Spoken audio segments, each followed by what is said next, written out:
Nous savons que nous sommes à la fin des temps où nous attendons l'avènement du Seigneur Jésus-Christ. Il y a des temps et il y a la fin. Il y a le temps, c'est-à-dire ce qui a un commencement a une fin. Le monde a un commencement, le monde a une fin. Les humains ont un commencement, ils ont une fin. Et ce que euh, nous appelons fin des temps, c'est la fin du temps de l'Église. Il y a le temps d'Israël et le temps de l'Église. Le temps de l'Église a commencé lorsque le Christ a ouvert le lieu très saint pour que tout le monde puisse y avoir accès s'il le veut. Je souligne ici, on dit si il le veut. Si quelqu'un veut avoir accès au lieu très saint, il aura accès, mais avec une seule condition, passer au travers le sang de Jésus. Qu'est-ce que cela veut dire? Dans l'Ancien Testament, pour avoir accès au pardon du Seigneur et à la bénédiction divine, il fallait passer par le souverain sacrificateur, qui entrait dans le lieu très saint où était le bâton d'Aaron qui avait fleuri et les tables de l'alliance qui était le symbole de l'alliance. C'est-à-dire, pour entrer là-dedans, le souverain sacrificateur, il faisait son entrée une fois toute l'année. Il y entrait avec le sang du sacrifice. C'est-à-dire, on prenait un bouc, on prenait un taureau, le sacrificateur prononçait le péché de tout Israël. Alors, l'animal était égorgé en lieu et place des péchés du peuple d'Israël. Mais ici, il y avait toujours rappel des mêmes péchés. Parce que chaque année, le souverain sacrificateur était obligé d'entrer dans le lieu très saint. S'il y entrait avec péché, il mourrait à coup sûr là-dedans. Et tout celui-là qui n'était pas autorisé d'y faire son entrée, s'il voit l'intérieur, il mourrait à coup sûr. Et c'était ça, le tabernacle terrestre. C'était le symbole qui représentait la présence de Dieu sur la terre. C'est-à-dire, Dieu était en alliance avec les humains, les Israélites, les enfants d'Abraham, au travers la tente d'assignation. Cette tente avait trois parties. Il y avait le parvis extérieur réservé pour tout le monde.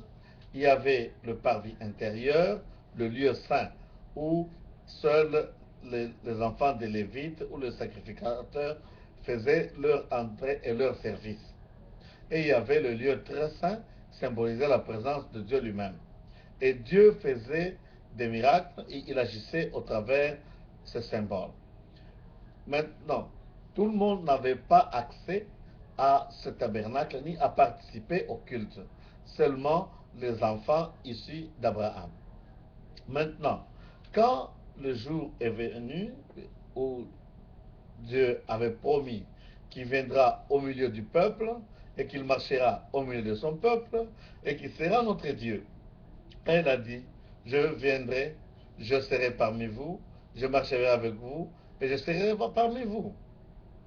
Et le temps était venu où Dieu devrait sauver toute l'humanité. C'était un grand rendez-vous. Alors, comme Hébreu 10 dit, tu n'as pas voulu des sacrifices des taureaux ni des animaux, tu m'as formé un corps pour que pour que je vienne faire ta volonté. C'est-à-dire le corps de Jésus-Christ était formé dans le ciel. Il n'était pas formé de la sémence d'une femme et d'un homme. Comme tous les humains, ils ont deux sémences, la sémence de l'homme et de la femme. Il faudrait qu'il y ait accouplement pour que l'enfant puisse naître. Mais ici, c'était un corps fait dans le ciel. Maintenant, ce corps était né au travers de la tribu de Juda. vers chez Marie, la mère de Jésus-Christ. Ici, nous parlons souvent des mères biologiques et des mères nourricières. Quelqu'un peut porter un enfant dans son ventre pendant 9 mois, mais ce n'est pas sa mère. La médecine prouve cela. Il en est de même, c'est ce que Dieu a fait. Il a pris la sémence, il l'a mis dans le ventre de Marie, et Marie a mis au monde un enfant qui n'était pas comme tous les autres enfants. C'était un homme parfait, mais qui n'avait pas d'ADN d'Adam. Alors, quand le jour est venu, il devrait mourir.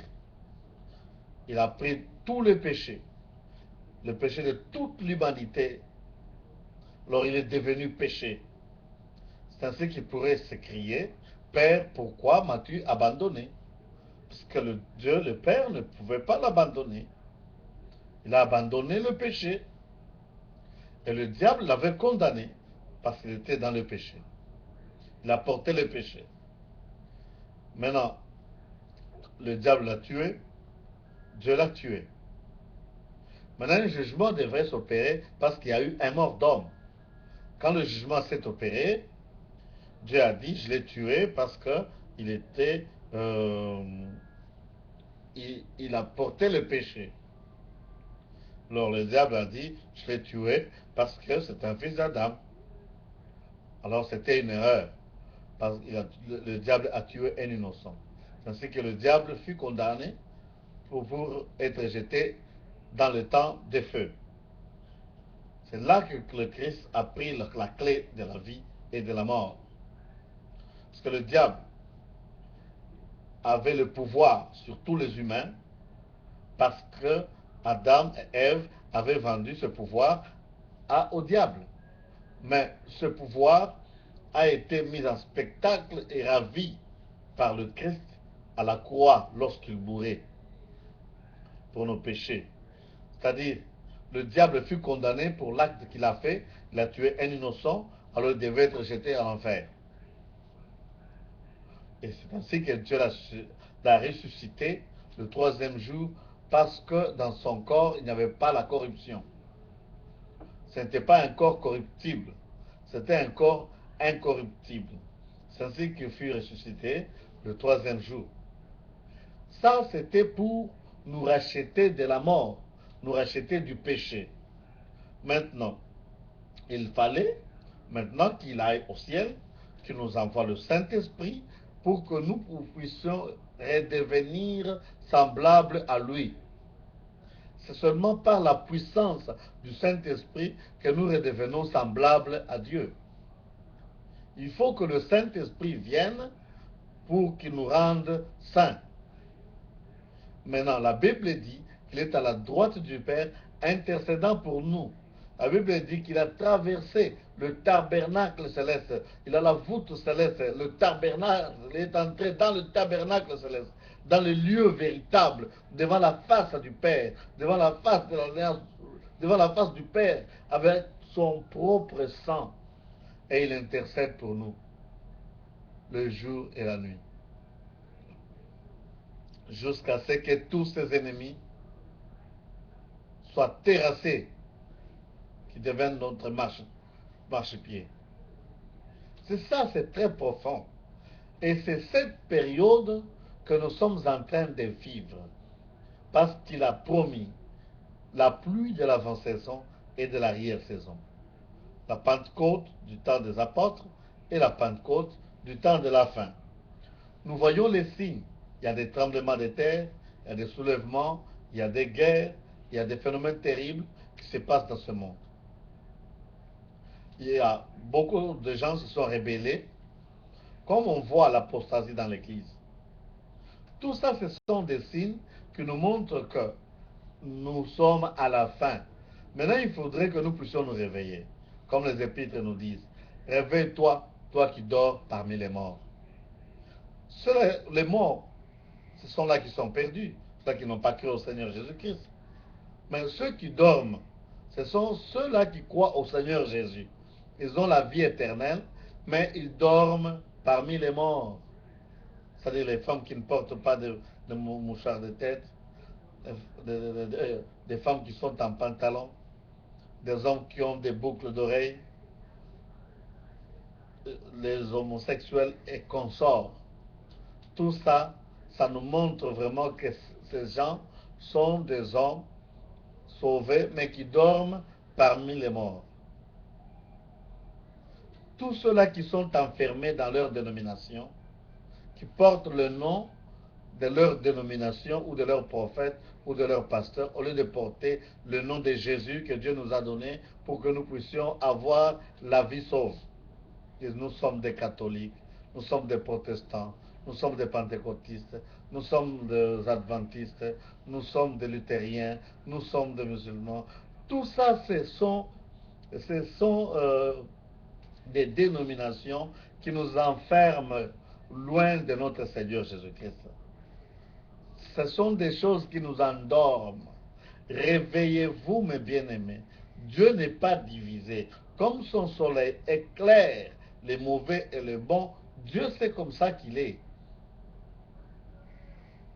Nous croyons en lui, nous avons la vie éternelle.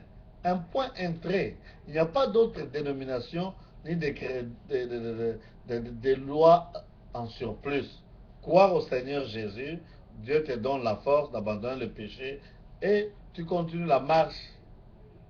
Maintenant, comme Matthieu 24, versets 12 à 15 nous demande, il nous dit ceci: lorsque l'iniquité se sera accrue, la charité du plus grand nombre se refroidira.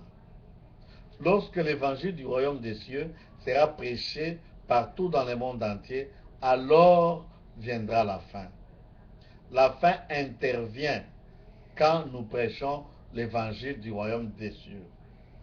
Quand nous irons dire aux humains, à toutes les nations, la vérité, leur dire ce qui s'est passé à la croix, qu'ils sont sauvés, non pas par la dénomination, non pas par les tribus, non pas par la race, non pas par les livres, mais ils sont sauvés par le sang de Jésus, par la mort et la résurrection de Jésus, et que nous avons un avocat auprès du Père qui plaide pour nous jour et nuit et nous en donnant la victoire sur cette terre. Merci mes bien-aimés, que Dieu vous bénisse et à la prochaine.